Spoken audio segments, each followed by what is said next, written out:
ఓం శ్రీ గణేశాయ నమః. ఓం శ్రీ వేదవ్యాసాయ నమః. ఓం నమో భగవతే వాసుదేవాయ.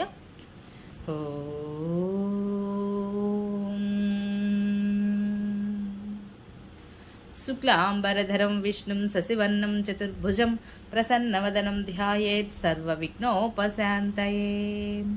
నారాయణం నమస్కృత్య నరం చైవ నరోత్తమం దేవీం సరస్వతిం వ్యాసం తతో జయముధీరయేత్.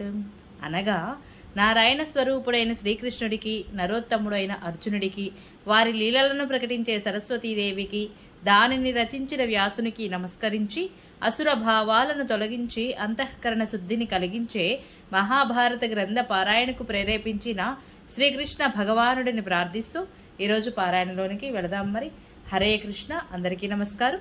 మహాభారత గ్రంథ పారాయణలో భాగంగా మనం ఈరోజు 206వ రోజుకు చేరుకున్నాము.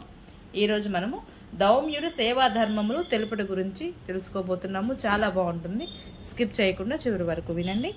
వైశంపాయనుడు చెబుతున్నాడు, ద్రౌపదితో పాటు తమ్ముళ్ళందరి మాటలు విని యుధిష్ఠిరుడు, భగవంతుడు నిశ్చయించిన రీతిగా మీరు ఏ ఏ పనులు చేస్తారో అవన్నీ నాకు చెప్పారు.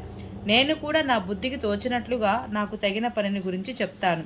ఇక ఇప్పుడు మన పురోహితుడు దౌమ్యుడు మునులతో, సేవకులతో, వంటవారితో పాటుగా ద్రుపద మహారాజు ఇంటికి వెళ్లి ఉంటారు.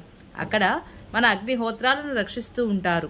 ఇంద్రసేనుడు మొదలైన సారథులు కూడా సేవకగణం వట్టి రథాలను తీసుకుని ద్వారకా నగరానికి వెళ్తారు. ఈ స్త్రీలందరూ కూడా ద్రౌపది యొక్క దాసీలు, వంటవాళ్లు, పరిచారకులతో పాటు పాంచాల దేశానికి తిరిగి వెళ్తారు.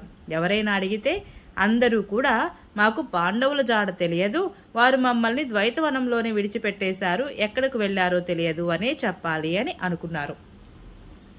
ఇలా పరస్పరం నిశ్చయించుకున్నాక పాండవులు దౌమ్యుడిని సంప్రదించారు. దౌమ్యుడు వారి ఎదుట తన అభిప్రాయాన్ని ఇలా తెలియజేశాడు.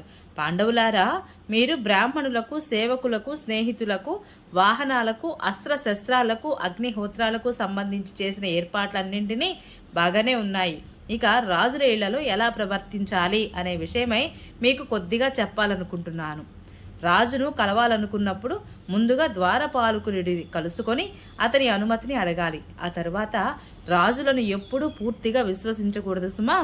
ఇతరులు ఎవరూ కూర్చొని ఆసనం మీదనే కూర్చోవాలి. తెలివైన వాడు ఎప్పుడు రాజు యొక్క రాణివాసంతో కలివిడితనాన్ని పెంచుకోకూడదు. అలాగే అంతఃపురానికి వచ్చిపోయే వారితో, రాజుకు అనిష్టులైన వారితో, రాజుతో శత్రుత్వం ఉన్నవారితో ఎన్నడూ మైత్రి చేయకూడదు. అతి చిన్న పని అయినా రాజుకు తెలిపిన తరువాతే చేయాలి. అలా చేయడం వలన ఎప్పుడూ ఆపద సంభవించదు. అగ్ని దేవతలను కొలిచినట్లుగా రాజును కూడా ప్రయత్నపూర్వకంగా సేవించాలి. అతనితో కపటంగా వ్యవహరిస్తే తప్పకుండా మరణ శిక్షకు గురవుతారు. రాజు ఆజ్ఞాపించిన పనులనే చేయాలి. నిర్లక్ష్యము, గర్వం, క్రోధం సర్వదా విడిచిపెట్టాలి. ప్రియము, హితము అయిన మాటలు చెప్పాలి. ప్రియం కంటే కూడా హితకరమైన మాటలే ఎక్కువ ప్రాధాన్యం కలిగి ఉంటాయి. కనుక అన్ని విషయాలలో, అన్ని వ్యవహారాలలో రాజుకు అనుకూలంగా ఉండాలి. రాజుకు ఇష్టం లేని వస్తువును ఎప్పుడూ అనుభవించకూడదు. అతని శత్రువులతో సంభాషించకూడదు కూడా. ఎప్పుడూ తన స్థానం నుండి చలించకూడదు.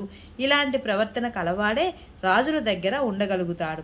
విద్వాంసులు రాజుగారికి కుడివైపున గాని ఎడమ వైపున గాని కూర్చోవాలి. ఆయుధాలు ధరించి కాపలా కాసేవారు రాజుగారికి వెనకాల ఉండాలి.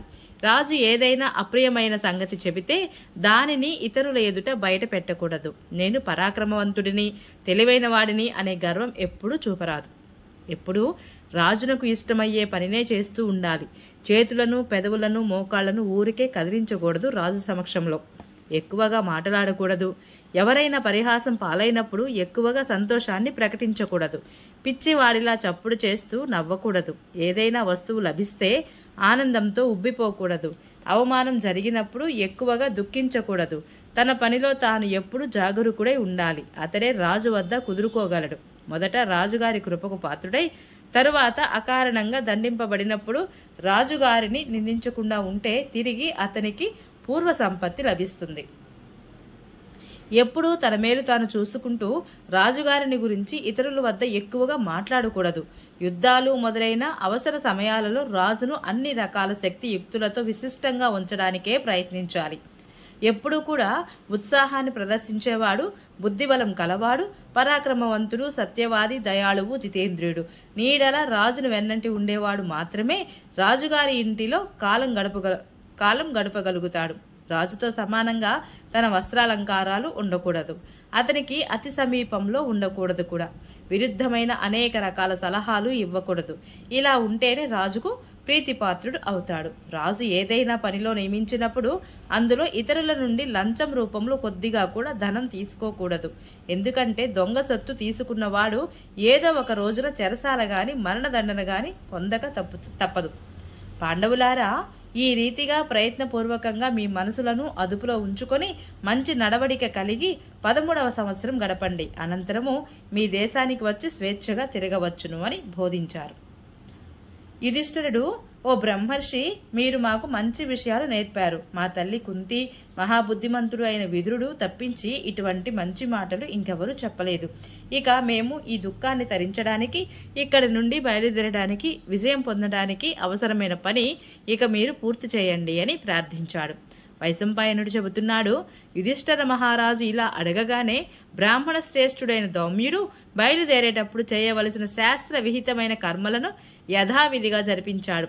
పాండవుల అగ్నిహోత్ర సంబంధమైన అగ్నిని ప్రజ్వలింపచేసి వారి సమృద్ధి కోసము, విజయం కోసము వేదమంత్రాలు పఠిస్తూ హోమం చేశాడు. ఆ తర్వాత పాండవులు అగ్నికి, బ్రాహ్మణులకు, తపస్వి జనులకు ప్రదక్షిణం చేశారు.